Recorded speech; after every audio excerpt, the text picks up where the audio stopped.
Dans Romains chapitre 1 verset 18 jusqu'au chapitre 3 verset 20, Paul conclut sa plaidoirie pour la cause de Dieu contre la race humaine, dans le tribunal de Dieu. Il a démontré que le problème du péché concerne le plus mauvais des hommes, c'est-à-dire l'homme dépravé, l'homme moral comme le meilleur des hommes, c'est-à-dire l'homme religieux juif.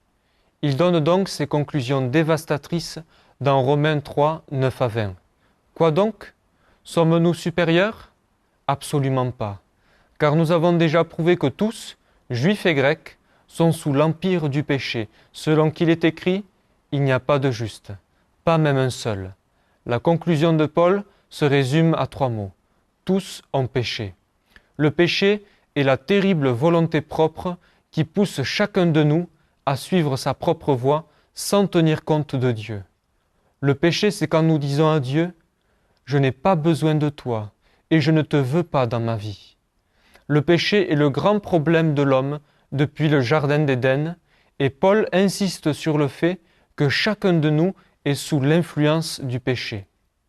Pour preuve, Paul argumente tel un rabbin, citant verset après verset des Écritures hébraïques pour former ce qu'appellent les rabbins des perles. Les perles sont de 2 couleurs. La première série de perles suit le thème de « Il n'y a pas de juste, pas même un seul. Tous se sont égarés. Ensemble, ils sont pervertis. Il n'en est aucun qui fasse le bien, pas même un seul. » La deuxième série de perles est arrangée pour démontrer comment le péché nous infecte profondément, comme une maladie qui s'étend de la tête jusqu'aux pieds. Paul cite des versets tels que « Leur gosier est un sépulcre ouvert. Ils usent de tromperie avec leur langue. Ils ont sous leurs lèvres un venin d'aspic. Leur bouche est pleine de malédiction et d'amertume. Ils ont les pieds légers pour répandre le sang. La destruction et le malheur sont sur leur chemin. Ils n'ont pas connu le chemin de la paix. La crainte de Dieu n'est pas devant leurs yeux. » Paul conclut en disant que toute l'humanité est sous la condamnation du péché et qu'il ne reste plus d'arguments ni d'appels possibles, afin que toute bouche soit fermée et que tout le monde soit reconnu coupable devant Dieu.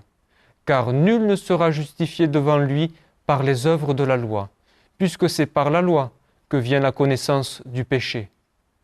Le mot final de son argumentation est le problème final de l'humanité, le péché.